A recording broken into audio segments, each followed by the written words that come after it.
Hey there, Cancer. It's Jen here from tarotspirit.net. Sorry I got distracted, so I've already laid out your cards, um, but I hadn't started reading them yet.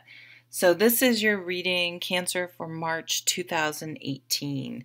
So at the bottom of the deck, you have the Six of Pentacles, and this is a card of balance, and it's a card of giving and receiving.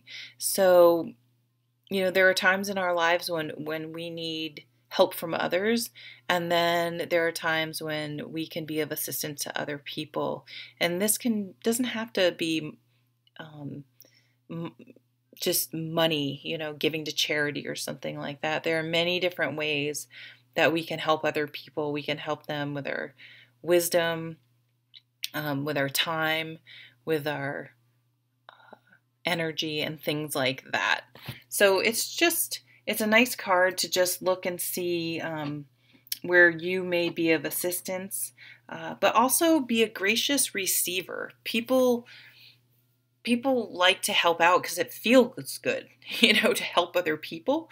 So if you're, be open to allowing people to help you. Don't rob them of that experience because you have a hard time taking compliments. I mean, that's one of the biggest ones. Someone says, "Oh, your hair looks nice." And then they're like, "Oh, really? I hate it. I don't know." And you go off in this whole monologue, and it's like the person, I'm sure, sincerely thinks that your hair looks good. Just say thank you. That's all you need to do, and that's, I was that person. I could not take a compliment, and it's just obnoxious. So it's just like, all you have to do is thank you so much. End of story. Okay, someone needed to hear that. You have this. You're the first. You're the ninth sign I'm doing for March, and this is the first time this High Priestess has come out. So I think it's significant for you guys. This is telling you to trust your intuition, to really, I would even say for some of you, consider taking a psychic development class. It's super fun. To really honor that gut feeling, to really learn to trust yourself, learn to trust that intuition. It's trying to tell you something. And I find like the things that sort of pop up and we instantly are like, "Oh, that won't work." Like, say it's a business idea. "Oh, no one will want that. I can't make that happen. That won't work." Whatever like pops up and you instantly, your negative self-talk tries to push down, like that's probably the thing you really need to think about and and meditate on, or really dust off and take out and really give some consideration, because life's too short, and it's probably something that you really are interested in. And even if the exact way you have started thinking about it couldn't work, it doesn't mean it can work in some other fashion. I see some of you teaching or helping. This is going back to that Six of Pentacles, maybe working with kids. Remember that whether you realize it or not, you may be a role model for other people. And this is especially hard for young adults, I think, for teenagers, because at that age, you're still teenagers and you're still supposed to be kind of focused on yourself, and that's just where you are in the development. So it's hard to realize that, to take time out, or to realize that that younger sister, that younger person may be looking up to you, and just a few kind words or a little bit of time spent with someone that looks up to you can make a huge difference and impact in their life. And at the same point, not taking that 1 minute, or that being thoughtful about it, can really hurt someone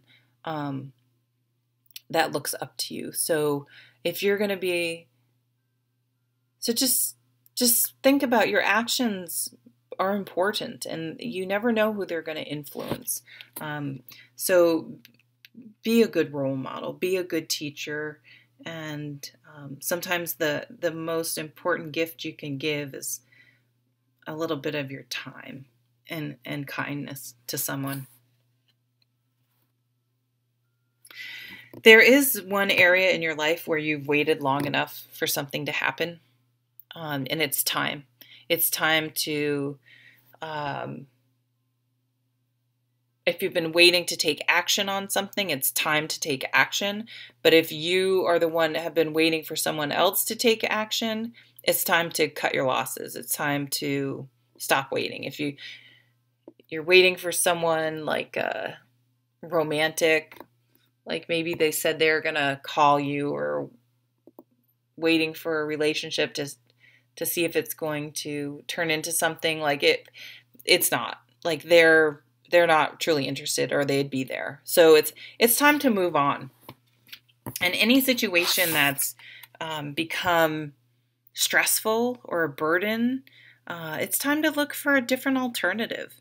There's no reason to stay. I mean, yeah, you think, sure, if you're in college and you're finishing college and it's stressing you out, but you have one more semester, year, it's like, yeah, okay, you have to. But if it's like, and you're just like, oh, I don't want to do it, that type of situation. But if it is like keeping you up at night in tears, I don't think I want to do this, then, and here's, that's where that's coming up. Then, you may need to make some tough choices. Maybe you're not in the right career path. Maybe you're not studying the right thing. Just because something's hard and scary, it doesn't mean you should necessarily battle through if it's truly not what you want to do. Maybe you're figuring out that maybe a trade school is something. This is a artisan, a craftsmanship.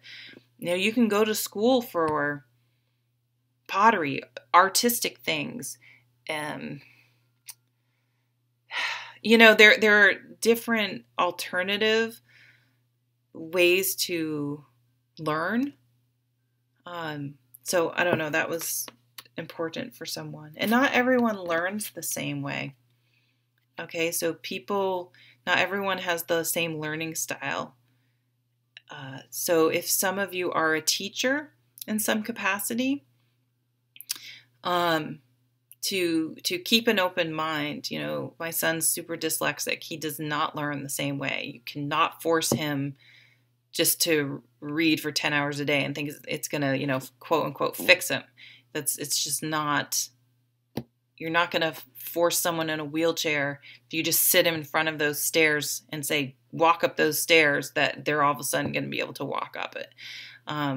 So to think about that, people do have different styles, different learning styles. And sometimes if you feel like something isn't working, you've been patient, maybe you need to try a different approach. So that's another way to look at that. For some of you, I feel like, for some of you, someone's like turned their back on something. Here's the Temperance card. So in order to bring things back into balance, I think you do need to face something. Yeah. Okay. Yeah. There's something that your intuition is saying, hey. They're like, the kid in the back of the class going, ooh, like raising their hand. It's like you're looking everywhere else. You don't want to deal with it. You don't want to call on them, but you have to call on them. You have to pay attention. And it's interesting though, once you do, it's like things move really fast. It's like you were stuck because you just didn't want to deal with something. You didn't want to acknowledge something or verbalize something. You didn't want to make it real because you just didn't want to deal with it. But then once you change your perspective about it and say, hey, I surrender. I don't want to be in this relationship anymore. I don't want to live here anymore. I don't want to stay in school anymore. I want to go to a different school. I don't want to, it's like balance comes back in once you face something. Maybe you need to face a romantic partner too.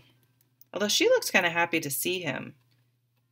Maybe that's it. Maybe it's like you really love someone, but you've been fighting it for just because you're afraid, and you're finally like surrendering to it.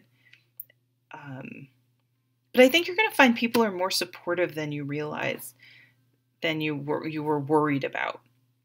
But then, like, you can move forward finally. So once you sort of let that, whatever you've been holding back or not trying to, yeah, just not really dealing with, it's like, wow, that was it's not bad, and now I'm able to move forward. Um, and this Four of Pentacles, like, I usually don't care for this card, but in this deck, this depiction, like, he's just solid. He is stable, and fours are about a solid foundation.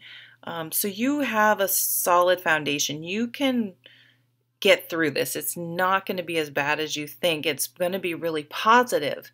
And you are strong enough, and you're going to be able to move forward, and things are just going to get so much better for you once you sort of admit this thing you for some reason decided you're